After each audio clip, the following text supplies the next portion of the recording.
There's a lot going on in this space, but the first thing I would like to talk about is balance. There are two kinds of balance, symmetrical balance and asymmetrical balance. And in this space, we'll see both. Now over here, notice how the artwork is high up on the wall, higher than the folding screen directly adjacent to it. This is now, they're balanced, and this is an example of asymmetrical balance. Now over at the bookcase, if we look closely at the bookcase, we'll notice how on the first shelf, all the books are standing straight up. On the second shelf, they're divided between standing straight up and standing sideways. On the third shelf, they're all standing straight up. And on the fourth shelf, half of them are sideways and half are straight up.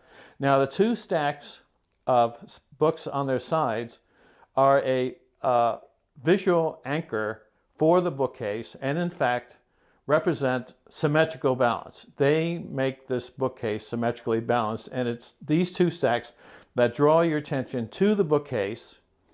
And when you do see the bookcase, you notice the bright book cover that's displayed. And the interesting thing about this cover is the background color, which is a vivid red, which is exactly the same red as the chair. And that red is also reproduced again up here and again down here. So now we've discussed two things, balance and color coordination. And now we're going to talk about lights. Lights are without a doubt the most important thing in any space. They bring intimacy and warmth to a space. And the number one rule with lights is never, never use an overhead light if you can avoid it. You can't always avoid it. But if you can, never use an overhead light because it kills the space. It takes the warmth and intimacy away from the space. You should always use indirect lighting, which you see here. Now, which brings us to this particular work of art.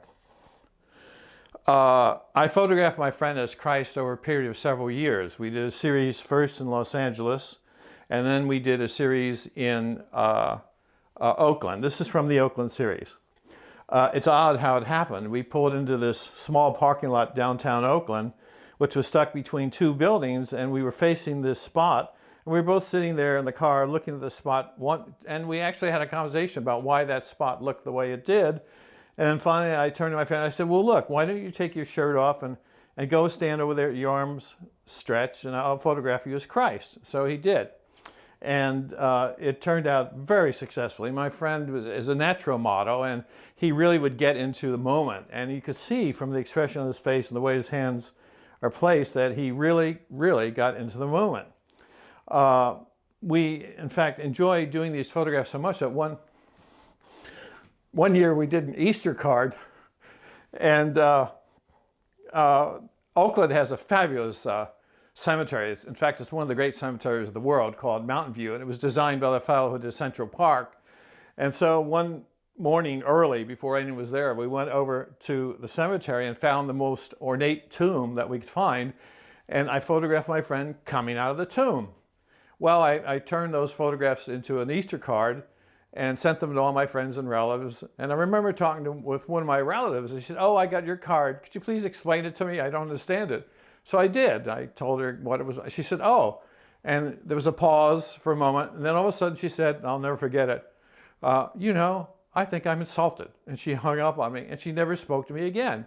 Well, of course, I was shocked at her reaction, but I thought about it and I realized that she had been brought up in the Protestant tradition, no sacred images, whereas I'd been brought up in the Catholic tradition, lots of sacred images. In fact, I regard this as a sacred image since it's of Christ, and then over here we have the Virgin Mary. So you'll see lots of sacred images in my videos because I was brought up Catholic. I understood how she felt and I wasn't offended, but I actually was delighted at her reaction because the work I did actually had moved her in a way I'm sure she'd never felt before, and that's the purpose of art. The purpose of art is to provoke us into thinking and feeling in ways, thoughts that we've never experienced. Art is part of our nature. Every civilization in the world has art. When the archaeologists, look for dig up the old cities, what do they find? Art. Roman art, Greek art. I mean, art is in our soul. and it connects us with the Spirit in a profound way. Michelangelo, in fact, said that he did not do what he created, that it came through him by the Spirit. Beethoven said a similar thing. He said, it's not me, it's the muse. He referred to it as the muse. Well, whether you regard it as the Spirit or the muse, the fact is that art comes from some ethereal place that is beyond our existence, and therefore art is profoundly important and part of every culture.